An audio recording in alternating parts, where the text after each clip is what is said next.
তুমি যদি বিজ্ঞাপনে, বিলবোর্ডে, পত্রিকার পাতায়, মোবাইল স্ক্রিনে, অনলাইনে, অফলাইনে কোনো পরনারীর সৌন্দর্য তুমি অবলোকন করো, অবলোকন করার পর তোমার মনের ভিতরে অস্থিরতা আসবে, তোমার মনের ভিতরে যৌন আকাঙ্ক্ষা চরিতার্থ করার চাহিদা জেগে উঠবে। এই যে জেগে উঠবে, এই জেগে ওঠার পর এটাকে নিয়ন্ত্রণ করাটা কঠিন কাজ, সবাই পারে না, কেউ পারে, কেউ অ্যাক্সিডেন্ট করে।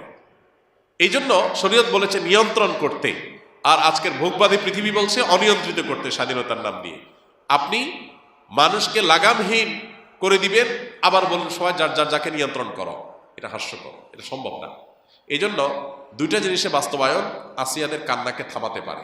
নাম্বার এক, আমাদের সমাজে নীতি নৈতিকতার যে ভিত্তি নড়বড়ে হয়ে গেছে, নামাজ কালাম পড়ে কিন্তু ইসলামের অন্যান্য বিধিবিধান, চোখের হেফাজত করার জন্য ওইরকম পরিবেশ, ওইরকম এনভায়রনমেন্ট, এগুলো আমাদের দেশে নাই, এগুলো আমাদের মুসলমানদের সমাজে আজকাল নাই। না থাকার কারণে কি হয়েছে,